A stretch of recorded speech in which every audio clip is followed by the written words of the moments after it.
സുവിശേഷത്തിൽ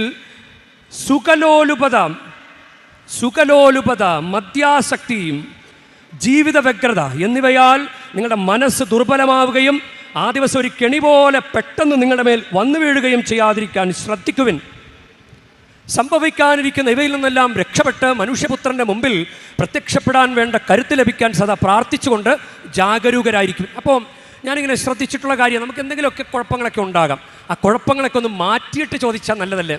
ഇപ്പം എപ്പോഴും മദ്യപിക്കുന്ന ഒരാളാണെങ്കിൽ യഥാർത്ഥത്തിൽ മദ്യപാനം, പുകവലി, കഞ്ചാവ്, മയക്കുമരുന്ന് ഇങ്ങനെയുള്ള ദുശീലങ്ങൾ യഥാർത്ഥത്തിൽ ദൈവത്തെ ശല്യപ്പെടുത്തുന്ന ഒരു പാപമാണ്. അറിയാവോ? നമുക്ക് ഉള്ളിൻ്റെ ഉള്ളിൽ ജീവൻ തന്നത് ആരാ? ദൈവമല്ലേ? ജീവൻ തന്നത് ദൈവ. ഇനി ജീവൻ നിലനിർത്തുന്നത് ആരാ?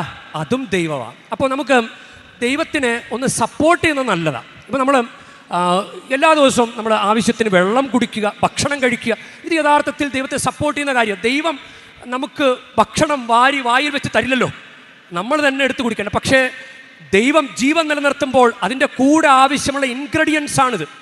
ഇനി ചില ആളുകളൊക്കെ പ്രഭാത സവാരിയൊക്കെ നടത്താറുണ്ട്, സായാഹ്ന സവാരിയൊക്കെ നടത്താറുണ്ട്, മക്കൾ നല്ല സ്പോർട്സിലൊക്കെ നല്ല അങ്ങനെയുള്ള കാര്യങ്ങളൊക്കെ, വ്യായാമങ്ങളൊക്കെ ചെയ്യാറുണ്ട്.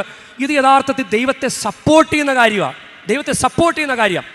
അപ്പോൾ നമുക്ക് പിന്നെ ചെയ്യാവുന്ന കാര്യം എന്താ? നന്നായിട്ടൊന്ന് പല്ല് തേക്കാൻ പറ്റും, ഇല്ലേ? ശരീരവൃത്തിക്ക് നന്നായിട്ട് പല്ല് തേക്കാൻ പറ്റും. സോപ്പ് തേച്ചൊന്ന് കുളിക്കാൻ പറ്റും. ചെവിയുടെ അകത്തെ കർണമെഴുക്, അത് ഡോക്ടർമാർ പറയും തനിയെ ക്ലീൻ ചെയ്യരുതെന്ന് പറയും. ക്ലീൻ ചെയ്ത ചെവിപ്പാട പൊട്ടിപ്പോകാൻ സാധ്യതയുണ്ട്.